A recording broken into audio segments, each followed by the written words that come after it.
നമസ്കാരം. Good morning കേരളത്തിലേക്ക് സ്വാഗതം. എല്ലാ പ്രേക്ഷകർക്കും ഒരു ശുഭദിനം ആശംസിച്ചുകൊണ്ട് തന്നെ ഇന്നത്തെ വാർത്താ പ്രഭാതത്തിലേക്ക് കടക്കുകയാണ്. അതിൽ നോക്കാം പ്രധാന തലക്കെട്ട്.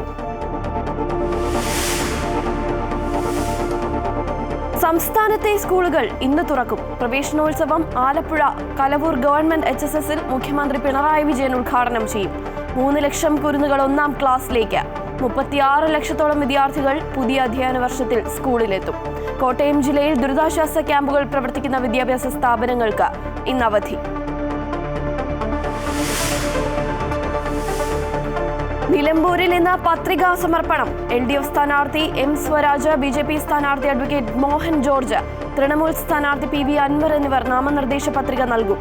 ആര്യടൻ ഷൗക്കത്തിന്റെ തെരഞ്ഞെടുപ്പ് കൺവെൻഷൻ വൈകിട്ട് 4-ന്.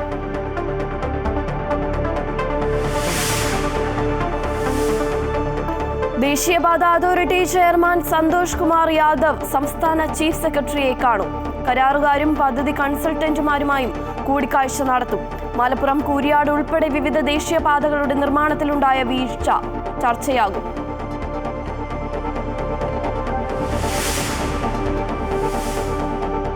രാജ്യത്ത് കോവിഡ് കേസുകൾ കൂടുന്നു. നിരീക്ഷണം ശക്തമാക്കി കേന്ദ്ര ആരോഗ്യ മന്ത്രാലയം. ആശുപത്രികളും കിടക്കകളും സജ്ജമാക്കാൻ സംസ്ഥാനങ്ങൾക്ക് നിർദ്ദേശം. സംസ്ഥാനത്ത് 1400 ആക്റ്റീവ് കേസുകൾ.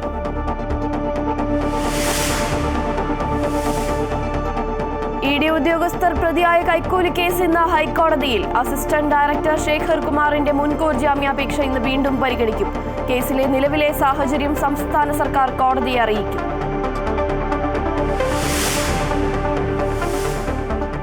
IPLൽ മുംബൈ ഇന്ത്യൻസിനെ 5 വിക്കറ്റിന് തകർത്ത് പഞ്ചാബ് കിങ്സ് ഫൈനലിൽ. 204 റൺസ് വിജയലക്ഷ്യം മറികടന്നത് 1 ഓവർ ബാക്കി നിൽക്കെ. കിരീട പോരാട്ടത്തിൽ പഞ്ചാബ് നാളെ റോയൽ ചലഞ്ചേഴ്സ് ബംഗളൂരുവിനെ നേരിടും.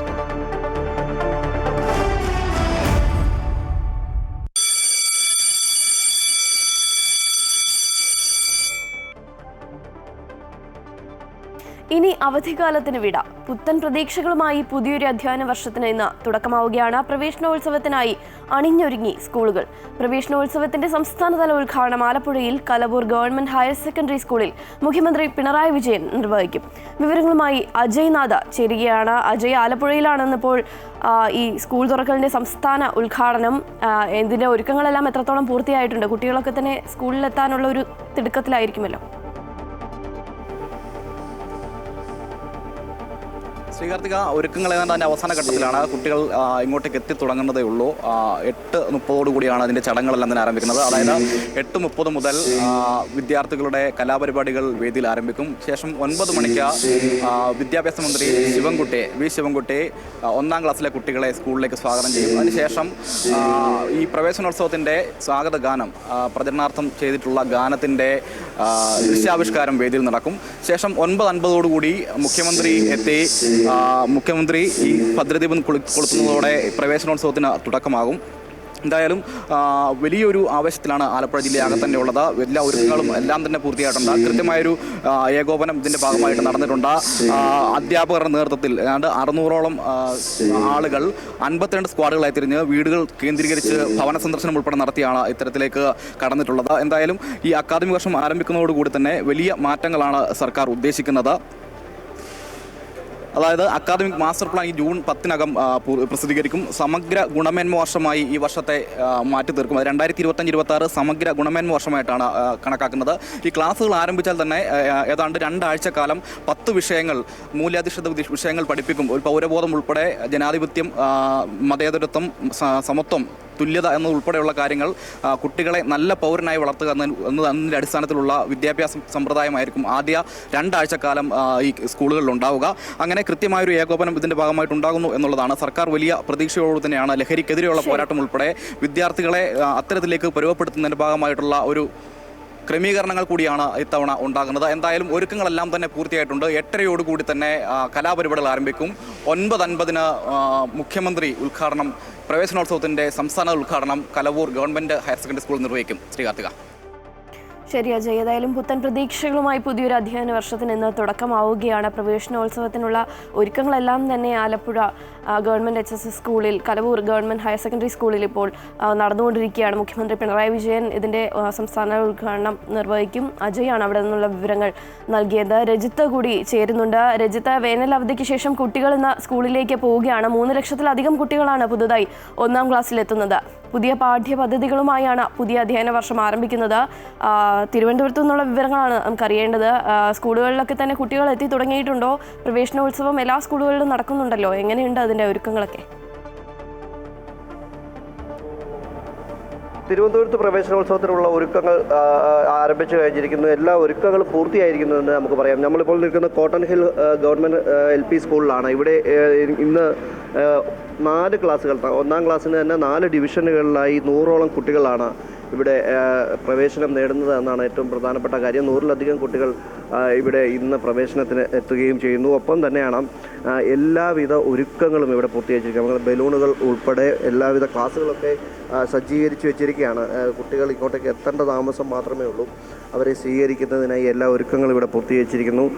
ഗോപിനാഥ് മുതുകാടാണ് മജീഷ്യൻ ഇവിടുത്തെ ഇന്ന് ഇവിടെ എത്തുന്നതും ഇവിടെ എത്തി കുട്ടികളെ സ്വീകരിക്കുന്നത് അദ്ദേഹമാണ്. എല്ലാ ഒരുക്കങ്ങളും പൂർത്തിയായതാണ്. ഇപ്പോൾ ഇവിടെ നമുക്ക് ക്ലാസ് റൂമുകളിലേക്ക് പോയാൽ നമുക്ക് കാണാൻ കഴിയും. എല്ലാവിധ ഒരുക്കങ്ങളും പൂർത്തീകരിച്ച് കുട്ടികൾക്കായി അവർ കാത്തിരിക്കുകയാണ്. പ്രധാനപ്പെട്ട നമുക്കറിയാം, നേരത്തെ അജയ് സൂചിപ്പിച്ച പോലെ തന്നെ ഇത്തവണ ആലപ്പുഴയിലാണ്, കലവൂരിലാണ് ഗവൺമെൻറ് ഹയർ സെക്കൻഡറി സ്കൂളിലാണ് പ്രവേശനോത്സവമെങ്കിലും എല്ലാ സ്കൂളുകൾ കേന്ദ്രീകരിച്ചുകൊണ്ടും പ്രവേശനോത്സവം നടത്തുന്നുണ്ട്.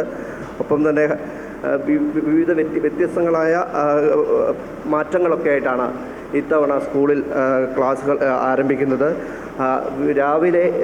രാവിലെയും വൈകിട്ടും 1/4 മണിക്കൂർ വീതം അരമണിക്കൂർ കൂടുതൽ ക്ലാസ്സുകൾ ആരംഭിക്കാനുള്ളതാണ്. അതായത് 10 മണിക്ക് ക്ലാസ് ആരംഭിക്കുന്നത് 9:45 ക്ലാസ്സുകൾ ആരംഭിക്കാനാണ്. ഹൈസ്കൂൾ വിഭാഗത്തിലധികം അരമണിക്കൂറിലധികം ക്ലാസ്സുകൾ നീട്ടുന്ന രീതിയാണ് ഇത്തവണ ഉള്ളത്. 1ാം ക്ലാസ്സിൽ ഒപ്പം തന്നെ പരീക്ഷ നടത്തുന്നത് ഇത്തവണ മുതൽ ഒഴിവാക്കുന്ന കാര്യം കൂടി പരിശോധിക്കുമെന്ന് മന്ത്രി അറിയിച്ചിട്ടുണ്ട്. എന്നാൽ അക്കാര്യത്തിൽ തീരുമാനമില്ല. പക്ഷേ 5ാം ക്ലാസ് മുതൽ 9ാം ക്ലാസ് വരെ ഓൾ പാസ് ഉണ്ടാവുകയില്ല എന്നാണ് ഇത്തവണത്തെ പ്രത്യേകത. ഒപ്പം തന്നെ എഴുത്തു പരീക്ഷയിൽ 30% മാർക്ക് ഇല്ലാത്തവർക്ക് ക്ലാസ്സിൽ സ്ഥാനക്കയറ്റം ലഭിക്കുകയില്ല എന്ന കാര്യം കൂടി ഇത്തവണയുണ്ട്. ഒപ്പം തന്നെയാണ് നേരത്തെ സൂചിപ്പിച്ചതുപോലെ തന്നെ ഈ ആദ്യത്തെ 2 ആഴ്ച വിദ്യാർത്ഥികൾ ആദ്യത്തെ 2 ആഴ്ച ലഹരി ഉൾപ്പെടെയുള്ള കാര്യങ്ങൾ, അക്രമവാസന, മൊബൈൽ ഫോൺ തുടങ്ങിയ ഉപയോഗം എന്നിവയ്ക്കെതിരെയുള്ള ബോധവൽക്കരണം സ്കൂളിൽ നൽകിയതിന് ശേഷമായിരിക്കും കുട്ടികളെ ഇങ്ങോട്ടേക്ക് സ്കൂളിലേക്ക് തയ്യാറാക്കുന്ന കാര്യങ്ങൾ നടക്കുക. എന്നുതന്നെയായാലും എല്ലാവിധ ഒരുക്കങ്ങളും തിരുവനന്തപുരത്ത് ഉൾപ്പെടെ സംസ്ഥാനത്തിലെ എല്ലാവിധ സ്കൂളുകളിലും റെഡിയായിരിക്കുന്നു. ആലപ്പുഴയിൽ പ്രവേശനോത്സവം നടക്കുന്ന സമയത്ത് തന്നെ മറ്റ് സ്കൂളുകളിലും പ്രവേശനോത്സവത്തിനുള്ള ഒരുക്കങ്ങൾ പൂർത്തീകരിച്ചിരിക്കുകയാണ്.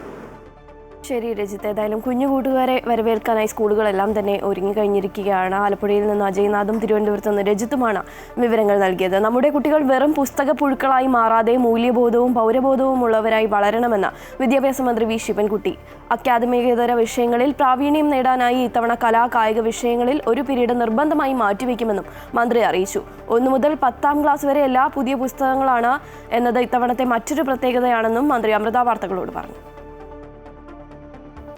നൂതന സാങ്കേതിക വിദ്യയുടെ അതിപ്രസരത്തിൽ വഴിതെറ്റിപ്പോകുന്ന പുതുതലമുറയെ സാമൂഹ്യ ബോധമുള്ളവരായി വളർത്തേണ്ടത് സ്കൂൾ പഠനകാലം മുതൽ അധ്യാപകരും രക്ഷകർത്താക്കളും ഗൗരവത്തോടെ കാണണം.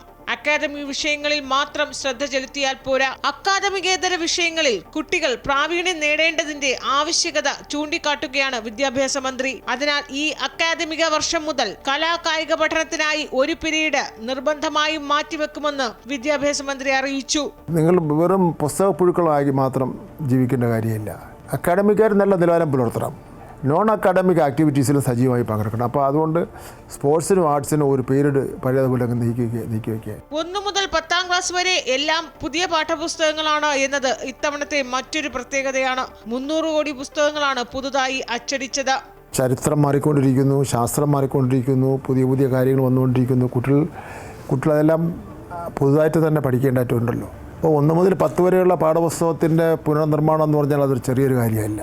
പലരും ചെറിയൊരു കാര്യമായിട്ടാണ് കണ്ടിരിക്കുന്നത്. 3 കോടി പാഠപുസ്തകം പ്രിന്റ് ചെയ്ത് വരണം. എല്ലാ സ്കൂളുകളും കെട്ടിടങ്ങളുടെ ഫിറ്റ്നസ് സർട്ടിഫിക്കറ്റുകൾ ബന്ധപ്പെട്ട തദ്ദേശ സ്ഥാപനങ്ങളിൽ നിന്ന് വാങ്ങിയിരിക്കണം. കുട്ടികളുടെ യാത്ര, സുരക്ഷ, ഉച്ചഭക്ഷണം, സ്കൂൾ ബസ്സുകളുടെ ഫിറ്റ്നസ് തുടങ്ങി എല്ലാ മേഖലകളിലും കൃത്യമായ മാർഗനിർദ്ദേശം നൽകിയതായും മന്ത്രി അറിയിച്ചു. 8ാം ക്ലാസ് മുതൽ മിനിമം മാർക്ക് നിർബന്ധമാക്കിയപ്പോൾ കുട്ടികളിലും രക്ഷിതാക്കളിലും അധ്യാപകരിലും വലിയ മാറ്റമാണ് ഉണ്ടായിട്ടുള്ളത്. ഓരോ വർഷവും ഗുണനിലവാരം ഉയരുന്നതിനാൽ പൊതുവിദ്യാഭ്യാസ മേഖലയെ ആശ്രയിക്കുന്ന കുട്ടികളുടെ എണ്ണം വർദ്ധിക്കുകയാണെന്നും മന്ത്രി ചൂണ്ടിക്കാട്ടി. അമൃത ന്യൂസ്, തിരുവനന്തപുരം. അങ്ങനെ വേനലവധിക്ക് വിരാമമായിരിക്കുന്നു. ഇനി അക്ഷരങ്ങളുടെ ലോകത്തേക്കുള്ള തിരിച്ചുപോക്കാണ്. സ്കൂൾ തുറക്കുമ്പോൾ അക്ഷര വെളിച്ചം തേടുന്നതിനൊപ്പം ചില കരുതലുകളും വേണം.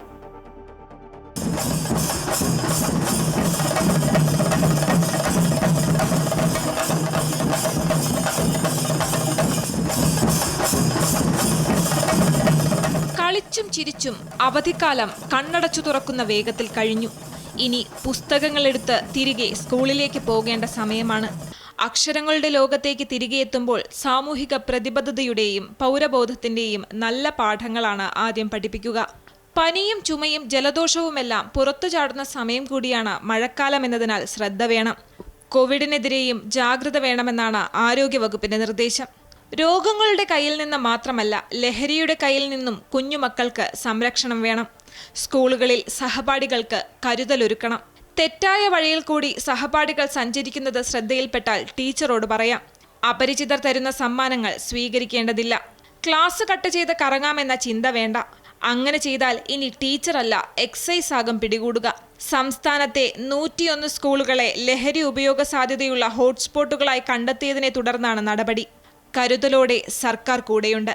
പഠിച്ച് മിടുക്കരായി മുന്നോട്ടു പോകുക. അമൃത ന്യൂസ്, തിരുവനന്തപുരം. ഏതായാലും ഇന്ന് സ്കൂളുകളിലേക്ക് പോകുന്ന എല്ലാ കുരുന്നുകൾക്കും എല്ലാവിധ ആശംസകളും നേരുകയാണ്. ഇനി മറ്റു ചില വാർത്തകൾ കൂടി നോക്കാം. നിലമ്പൂരിൽ ഇനി കളം നിറഞ്ഞുള്ള മത്സരം. മുന്നണികളുടെ സ്ഥാനാർത്ഥി പ്രഖ്യാപനം പൂർണ്ണമായതോടെ പ്രചാരണത്തിന്റെ ചൂടേറുകയാണ്.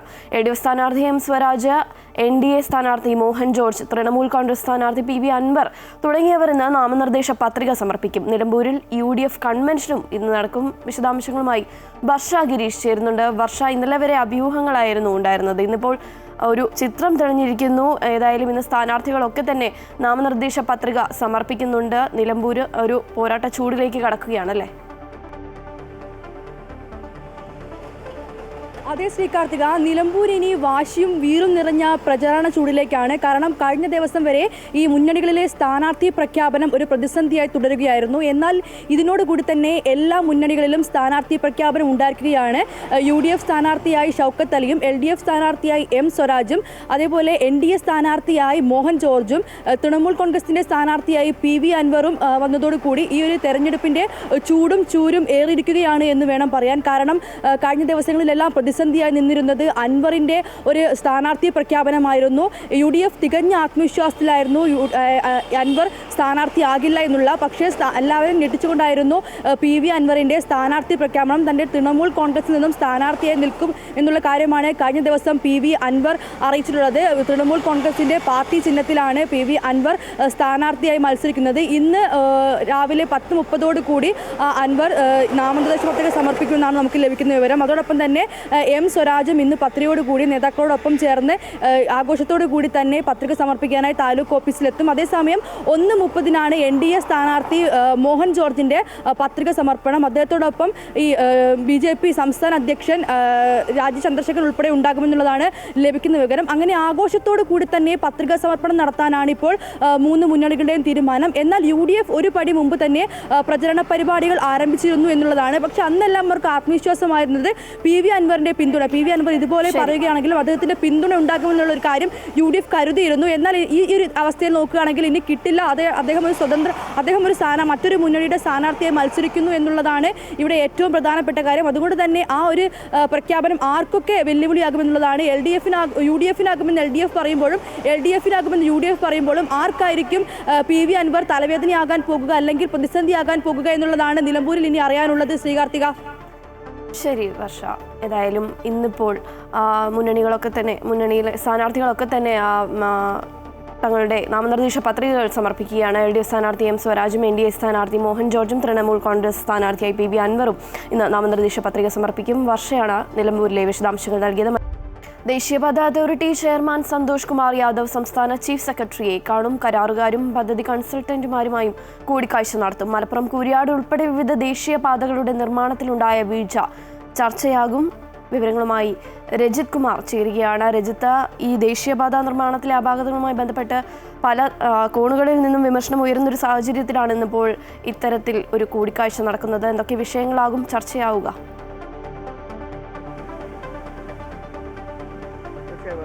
കൂരിയാട് ദേശീയപാത തകർന്നതുമായി ബന്ധപ്പെട്ടുള്ള പശ്ചാത്തലത്തിലാണ് ദേശീയപാത അതോറിറ്റി ചെയർമാൻ സന്തോഷ് യാദവ് ഇന്ന് സംസ്ഥാനത്ത് 2 ദിവസമായി, ഇന്നലെ അദ്ദേഹം എത്തിയാണ്, ഇന്ന് 2 ദിവസമായി പരിശോധനകൾ നടത്തുകയും ചർച്ചകൾ നടത്തുകയും ചെയ്യുന്നത്. പ്രധാനമായും പാതകളിലെ പ്രശ്നങ്ങൾ, ബ്ലാക്ക് സ്പോട്ടുകൾ അടക്കമുള്ള സ്ഥലങ്ങളിൽ ദേശീയപാതകളിൽ ഉണ്ടായിട്ടുള്ള നിർമ്മാണത്തിലെ അപാകതകളാണ് അദ്ദേഹം പരിശോധിക്കുന്നത്. ഒപ്പം തന്നെ വിവിധ സ്ഥലങ്ങളിലുള്ള പരിശോധനകൾക്കായി പ്രത്യേക സംഘത്തെ നിയോഗിച്ചിട്ടുണ്ട്. ആ സംഘത്തിൻ്റെ പ്രവർത്തനങ്ങൾ വിലയിരുത്തും. ഒപ്പം ആ സംഘം പരിശോധനകൾ ആരംഭിക്കുന്നതിന് മുമ്പ് തന്നെ ഈ സ്ഥലങ്ങളൊക്കെയും ഒന്ന് സന്ദർശിക്കുക എന്നതിൻ്റെ ഭാഗമായാണ് അദ്ദേഹം ഇവിടെ എത്തിയിരിക്കുന്നത്. ഇന്ന് ഒപ്പം തന്നെ ഡോക്ടർ ജയതിലകുമായും അദ്ദേഹത്തിൻ്റെ കൂടിക്കാഴ്ചയുണ്ട്. ചീഫ് സെക്രട്ടറിയുമായി നടത്തുന്ന കൂടിക്കാഴ്ചയുടെ പ്രധാന കാര്യമെന്ന് പറയുന്നത് സംസ്ഥാനത്ത് ദേശീയപാത നിർമ്മാണത്തിൻ്റെ ഭാഗമായി ഉണ്ടാകുന്ന പ്രതിസന്ധികൾ എന്തൊക്കെയാണ്, ഒപ്പം തന്നെ നഷ്ടപരിഹാരമടക്കം ദേശീയപാതയുടെ നിർമ്മാണത്തിൽ ഉണ്ടായിട്ടുള്ള അപാകതകൾ മൂലം സംസ്ഥാനത്തിനുണ്ടായിട്ടുള്ള നഷ്ടപരിഹാരം അടക്കമുള്ള കാര്യങ്ങൾ ചർച്ച ചെയ്യുന്നതിനായാണ് ചീഫ് സെക്രട്ടറിയുമായി അദ്ദേഹം കൂടിക്കാഴ്ച നടത്തുന്നത്. ഇന്ന് തിരുവനന്തപുരത്ത് ചീഫ് സെക്രട്ടറിയുമായി കൂടിക്കാഴ്ച നടത്തുകയും ചെയ്യുന്നുണ്ട്.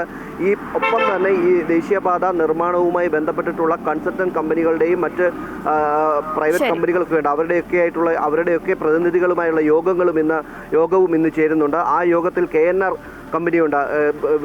ഈ ദേശീയപാത നിർമ്മാണത്തിൽ പ്രശ്നമുണ്ടാക്കിയ അല്ലെങ്കിൽ കരിമ്പട്ടികയിൽപ്പെടുത്തിയിട്ടുള്ള KNR കമ്പനിയുടെ പ്രതിനിധികൾ ഉൾപ്പെടെയുള്ളവർ ഈ യോഗത്തിൽ പങ്കെടുക്കുന്നു എന്നതും പ്രധാന കാര്യമാണ്. എന്തിനായാലും ഈ സംസ്ഥാനത്ത് പാതയുടെ നിർമ്മാണവുമായി ഉണ്ടായിട്ടുള്ള അപാകതകളൊക്കെയും പരിശോധിക്കുന്നതിന് മുന്നോടിയായാണ് ഇദ്ദേഹത്തിൻ്റെ സന്ദർശനം കേരളത്തിൽ 2 ജില്ലകളിലായി നടന്നിരിക്കുന്നത്. തിരുവനന്തപുരവും കൊല്ലവുമാണ് ജില്ലകളിലാണ് സന്ദർശനം നടത്തിയിട്ടുള്ളത്. ശരി, രജിത് കുമാറാണ് തിരുവനന്തപുരത്തു നിന്നും വിവരങ്ങൾ പങ്കുവച്ചത്. ED ഉദ്യോഗസ്ഥർ പ്രതികളായ കൈക്കൂലി കേസിൽ കൊച്ചി യൂണിറ്റിലെ അസിസ്റ്റന്റ് ഡയറക്ടർ ശേഖർ കുമാറിന്റെ മുൻകൂർ ജാമ്യാപേക്ഷ ഹൈക്കോടതി ഇന്ന് പരിഗണിക്കും. കേസിലെ 1-ാം പ്രതിയാണ് ശേഖർ കുമാർ. ഇയാൾക്കെതിരെ ഫോൺ സംഭാഷണം ഉൾപ്പെടെയുള്ള ശക്തമായ തെളിവുകൾ വിജിലൻസ് ശേഖരിച്ചു കഴിഞ്ഞു. പരാതിക്കാരനായ കൊല്ലം സ്വദേശിയും കശുവണ്ടി വ്യവസായിയുമായ അനീഷ് ബാബുവുമായി ശേഖർ കുമാർ നടത്തിയ ഫോൺ സംഭാഷണങ്ങളും സാമൂഹ്യ മാധ്യമം വഴി നടത്തിയ സംഭാഷണങ്ങളും തെളിവുകളായി ലഭിച്ചിട്ടുണ്ട്. ഇതിനു പുറമെ കേസിൽ അറസ്റ്റിലായ ഏജന്റ് വിൽസണുമായി ശേഖർ കുമാർ നടത്തിയ ഫോൺ സംഭാഷണത്തിന്റെയും തെളിവുകൾ വിജിലൻസ് ശേഖരിച്ചു. പലരെയും ഭീഷണിപ്പെടുത്തി ഏജന്റുമാരും ശേഖർ കുമാറും ചേർന്ന് 30 കോടിയിലേറെ തട്ടിപ്പ് നടത്തിയെന്നാണ് വിജിലൻസ് കണ്ടെത്തിയത്. സംസ്ഥാനത്ത് കോവിഡ് കേസുകളുടെ എണ്ണം വർദ്ധിക്കുന്നു. രാജ്യത്താകെ റിപ്പോർട്ട് ചെയ്ത കോവിഡ് കേസുകളിൽ കൂടുതൽ കേരളത്തിലാണ്. 1400 ആക്റ്റീവ് കേസുകളാണ് സംസ്ഥാനത്തുള്ളത്. അതേസമയം കോവിഡ് കേസുകൾ വർദ്ധിക്കുന്നതിനാൽ നിരീക്ഷണവും കേന്ദ്ര ആരോഗ്യ മന്ത്രാലയം ശക്തമാക്കിയിട്ടുണ്ട്. ആശുപത്രികളും കിടക്കകളും സജ്ജമാക്കാൻ സംസ്ഥാനങ്ങൾക്കും നിർദ്ദേശം നൽകി. രാജ്യത്ത് ആകെ റിപ്പോർട്ട് ചെയ്ത കോവിഡ് കേസുകളിൽ 40% സംസ്ഥാനത്താണ് റിപ്പോർട്ട് ചെയ്തിരിക്കുന്നത്. രാജ്യത്ത് ആകെ റിപ്പോർട്ട് ചെയ്ത 3758 കേസുകളിൽ 1400 എണ്ണം കേരളത്തിൽ നിന്നാണ്.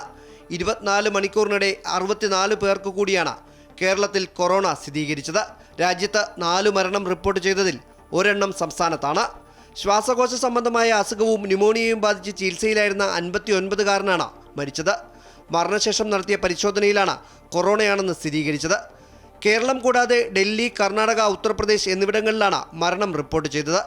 2 വർഷത്തിനിടെ ഇതാദ്യമായാണ് രാജ്യത്ത് കോവിഡ് കേസുകളുടെ എണ്ണം 3000 കടക്കുന്നത്. നിലവിൽ സംസ്ഥാനത്ത് ആശങ്കപ്പെടേണ്ട സാഹചര്യമില്ലെന്ന് ആരോഗ്യവകുപ്പ് വ്യക്തമാക്കി.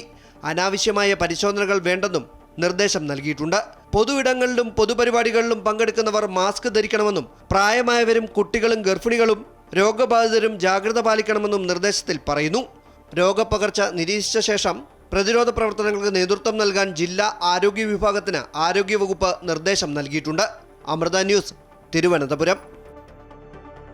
റഷ്യൻ വ്യോമതാവളങ്ങൾക്ക് നേരെ യുക്രൈന്റെ ഡ്രോൺ ആക്രമണം. 40ഓളം റഷ്യൻ യുദ്ധവിമാനങ്ങളെ ആക്രമിച്ചതായി യുക്രൈൻ. സൈനിക പരിശീലന കേന്ദ്രത്തിൽ റഷ്യ മിസൈൽ ആക്രമണം നടത്തിയതിന് പിന്നാലെയാണ് യുക്രൈന്റെ നടപടി. ഇസ്താംബൂളിൽ ഇന്ന് സമാധാന ചർച്ചകൾ നടക്കാനിരിക്കുകയാണ്. റഷ്യയിൽ വ്യോമതാവളങ്ങൾ ലക്ഷ്യമിട്ട് വൻ ഡ്രോൺ ആക്രമണമാണ് യുക്രൈൻ നടത്തിയത്. റഷ്യയ്ക്ക് നേരെ യുക്രൈൻ നടത്തിയിട്ടുള്ളതിൽ വെച്ച് ഏറ്റവും വലിയ ഡ്രോൺ ആക്രമണങ്ങളിൽ ഒന്നാണിത്. 40ഓളം റഷ്യൻ വിമാനങ്ങൾ ആക്രമിച്ചതായാണ് യുക്രൈൻ സൈനിക വൃത്തങ്ങൾ വ്യക്തമാക്കുന്നത്. യുക്രൈനിൽ നിന്ന് 4000 കിലോമീറ്ററിലധികം അകലെ കിഴക്കൻ സൈബീരിയയിലെ ബെലായ, ഒലന്യ വിമാനത്താവളങ്ങളടക്കം യുക്രൈൻ ആക്രമിച്ചെന്നാണ് വിവരം. ആദ്യമായാണ് യുക്രൈൻ സൈബീരിയയിൽ ആക്രമണം നടത്തുന്നത്. ആക്രമണത്തിന്റെ വീഡിയോ ദൃശ്യങ്ങൾ പുറത്തുവന്നു. യുക്രൈനിലെ സൈനിക പരിശീലന കേന്ദ്രങ്ങളിൽ റഷ്യ മിസൈൽ ആക്രമണം നടത്തിയതിന് പിന്നാലെയാണ് യുക്രൈൻ ഡ്രോൺ ആക്രമണം നടത്തിയത്. യുക്രൈന്റെ ഡ്രോൺ ആക്രമണം റഷ്യയിലെ ഗവർണർ സ്ഥിരീകരിച്ചിട്ടുണ്ട്. റഷ്യയ്ക്ക് നേരെ യുക്രൈൻ നടത്തുന്ന ഏറ്റവും വലിയ ഡ്രോൺ ആക്രമണങ്ങളിൽ ഒന്നാണിത്.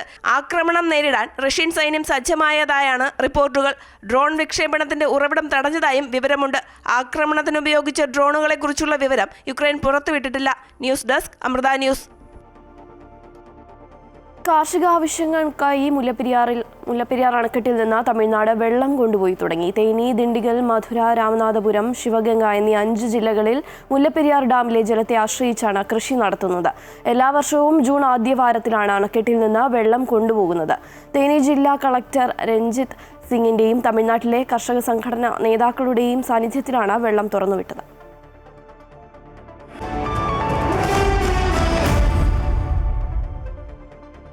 വിപണി വിലയിരുത്തലുമായി ജിയോജിത് ഫിനാൻഷ്യൽ സർവീസസിലെ സീനിയർ ഇൻവെസ്റ്റ്മെന്റ് സ്ട്രാറ്റജിസ്റ്റും ജനറൽ മാനേജറുമായ കെ ദിലീപ് ചേരുകയാണ്. ശ്രീ ദിലീപ്, സ്വാഗതം. ഗുഡ് മോർണിംഗ് കേരളത്തിലേക്ക്. ഇന്നത്തെ വിപണി സാധ്യതകൾ എങ്ങനെയാണ്? നേരിയ നേട്ടത്തിൽ വ്യാപാരം തുടങ്ങാമെങ്കിലും വളരെ ഉയർന്ന തോതിലുള്ള കയറ്റങ്ങൾ പ്രതീക്ഷിക്കുന്നുണ്ട്. കഴിഞ്ഞ കുറച്ച് നാളുകളായി വിപണിയിലെ ഈ ഏറ്റക്കുറച്ചിലുകൾ ഒരു തുടർച്ച തന്നെയാണ്. അത് വരും ദിവസങ്ങളിൽ തുടർന്നേക്കുമെന്ന് തന്നെയാണ് കരുതുന്നത്. ഈ ആഴ്ച വിപണിയെ സ്വാധീനിക്കാൻ പോകുന്ന പ്രധാനപ്പെട്ട ഘടകം റിസർവ് ബാങ്കിന്റെ പണനയ അവലോകന യോഗമാണ്. പണപ്പെരുപ്പ നിരക്ക് കുറഞ്ഞു നിൽക്കുകയും വളർച്ചാ നിരക്ക് കൂടി നിൽക്കുകയും ചെയ്യുന്ന സാഹചര്യത്തിൽ നിരക്ക് കുറയ്ക്കൽ സാധ്യതയുണ്ട് എന്ന് തന്നെയാണ് വിശ്വസിക്കുന്നത്. ഏതാണ്ട് 25 ബേസിസ് പോയിന്റിന്റെ കുറവ് തവണയും വരുത്തിയേക്കും. അങ്ങനെയാണെങ്കിൽ അത് ബാങ്കിങ് മേഖലയെ കൂടുതൽ ഉണർവിലേക്ക് എത്തിക്കുകയും ചെയ്യും. ഇപ്പോൾ തന്നെ ബാങ്കിങ് മേഖലയിൽ ഉണ്ടായിട്ടുള്ള ഒരു മുന്നേറ്റം, ബാങ്കിങ് സൂചിക 56,000 എന്ന നിലവാരത്തിലേക്ക് എത്തി നിൽക്കുകയാണ്. ആ ഒരു നിലവാരം ഭേദിച്ച് വ്യാപാരം നടക്കുകയാണെങ്കിൽ അത് വിപണിയിൽ മുന്നോട്ട് നീക്കത്തിൽ നിർണായകമായി പ്രതിഫലിക്കുകയും ചെയ്യും. ഒപ്പം തന്നെ US താരിഫുമായി ബന്ധപ്പെട്ടിട്ടുള്ള ചില അനിശ്ചിതത്വങ്ങൾ IT മേഖലയെ കാര്യമായി ബാധിച്ചിട്ടുണ്ട്. അതുകൊണ്ട് തന്നെ കഴിഞ്ഞ ദിവസങ്ങളിൽ ഉണ്ടായിട്ടുള്ള ഒരു വിപണി മുന്നോട്ടത്തിൽ ഒട്ടുമേ പങ്കുകൊള്ളാത്ത ഒരു മേഖലയാണ് IT മേഖല.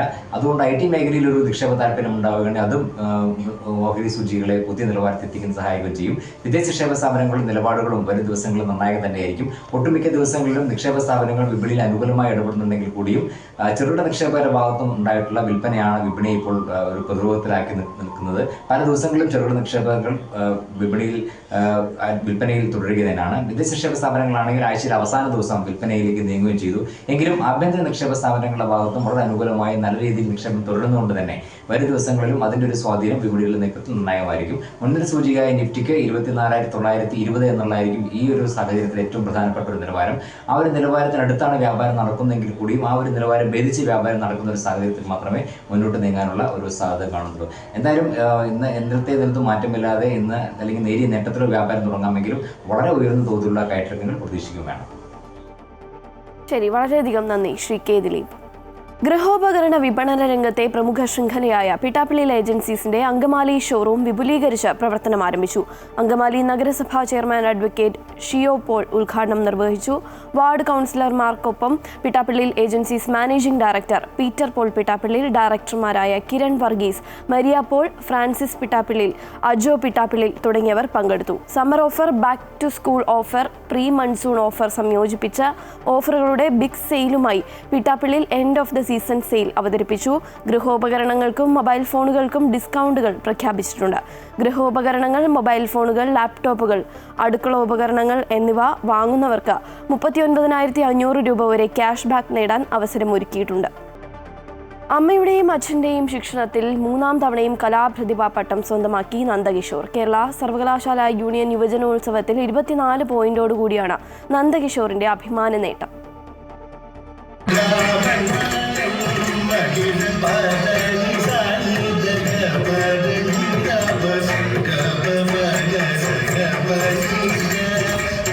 കണ്ണുകളിൽ മിന്നിമറയുന്ന ഭാവം, തെറ്റാത്ത ചുവടുകൾ.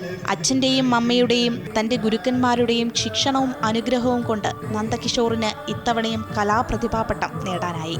മാർ ഇവാനിയോസ് കോളേജിലെ അവസാന വർഷ ബിരുദ വിദ്യാർത്ഥിയായ നന്ദകിഷോർ തൻ്റെ 3ാം വയസ്സ് മുതലാണ് നൃത്തം അഭ്യസിക്കാൻ തുടങ്ങിയത്. 6 ഇനങ്ങളിലായി 24 പോയിന്റുകളോടെ 3ാം തവണയും കലാപ്രതിഭാപട്ടം നിലനിർത്താനായതിലെ സന്തോഷവും നന്ദകിഷോർ പങ്കുവച്ചു. ഫസ്റ്റ് ഇയറും ഇപ്പോൾ 3ാമത്തെ വർഷമാണ്. അത് പണ്ട് തൊട്ടേ എൻ്റെ അച്ഛൻ്റെ കുറേ സ്റ്റുഡൻസൊക്കെ ഞാൻ ഇങ്ങനെ ആവുന്ന കണ്ടിട്ടുണ്ട്. അപ്പം അന്നോട്ടേ ഉള്ളൊരു ഡ്രീം പോലെയാണ് ഇത്. പിന്നെ 3 വർഷം ആയതുകൊണ്ട് കുറച്ചുകൂടി ഒരു സന്തോഷം. മകന്റെ നേട്ടത്തിൽ ഗുരു കൂടിയായ അച്ഛൻജി സനിൽകുമാറിനും ഇത് അഭിമാന നിമിഷം. സ്റ്റാമിന പ്രോബ്ലം ഒന്നും ഇല്ല. ഞാൻ പെട്ടെന്ന് കഥകളി തുടങ്ങി ഞങ്ങൾക്ക് പെട്ടെന്ന് വീണ്ടും പ്രാക്ടീസ് ചെയ്യേണ്ടി വന്നുള്ള ആ ബുദ്ധിമുട്ടുണ്ടായിരുന്നു. പക്ഷേ വേഗം തന്നെ അതെല്ലാം ട്രെയിൻ ചെയ്തു കൊണ്ടുവന്ന് പങ്കെടുപ്പിക്കാൻ സാധിച്ചു. എല്ലാം നന്നായിട്ട് അവതരിപ്പിക്കുകയും ചെയ്തു. ഭരതനാട്യം, കേരള നടനം, നാടോടി നൃത്തം എന്നിവയ്ക്ക് 1-ാം സ്ഥാനവും ഓട്ടൻതുള്ളൽ, കഥകളി, കുച്ചിപ്പുടി എന്നിവയിൽ 2-ാം സ്ഥാനവുമാണ് സ്വന്തമാക്കിയത്. അച്ഛൻജി സനിൽകുമാറും അമ്മ കലാക്ഷേത്ര ജിഷ രാഘവും മാത്രമല്ല, അനിയൻ നന്ദകേശവും കലാകാരനാണ്. ജില്ലാ, സംസ്ഥാന സ്കൂൾ കലോത്സവങ്ങളിലും നിരവധി ഇനങ്ങളിൽ നന്ദകിഷോർ ജേതാവായിരുന്നു. അമൃത ന്യൂസ്, തിരുവനന്തപുരം.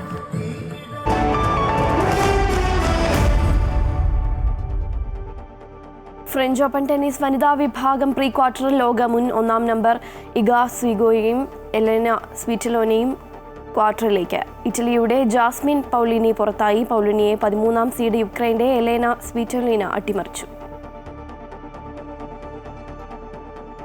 IPL 2-ാം ക്വാളിഫയറിൽ മുംബൈ ഇന്ത്യൻസിനെ തകർത്ത് പഞ്ചാബ് കിങ്സ്. ഫൈനലിൽ മഴ വില്ലനായി എത്തിയതിനാൽ 2.5 മണിക്കൂർ വൈകിയാണ് 2-ാം ക്വാളിഫയർ മത്സരം ആരംഭിച്ചത്. ബാറ്റിംഗ് ആരംഭിച്ച മുംബൈക്ക് 3-ാം ഓവറിൽ തന്നെ രോഹിത് ശർമ്മയെ നഷ്ടമായി. മുംബൈ ഉയർത്തിയ 204 റൺസിന്റെ വിജയലക്ഷ്യം ഒരു ഓവർ ശേഷിക്കെ പഞ്ചാബ് മറികടന്നു.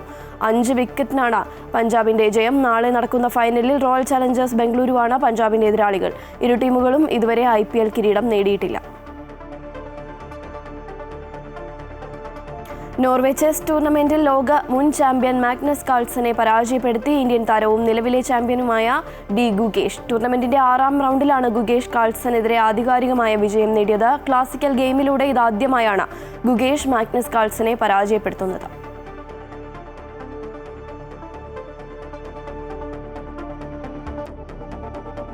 ഇതോടെ ഗുഡ് മോർണിംഗ് കേരളം പൂർണ്ണമാവുന്നു. കൂടുതൽ വാർത്തകൾക്കായി അമൃത ന്യൂസ് യൂട്യൂബ് ചാനൽ സന്ദർശിക്കുക. നമസ്കാരം.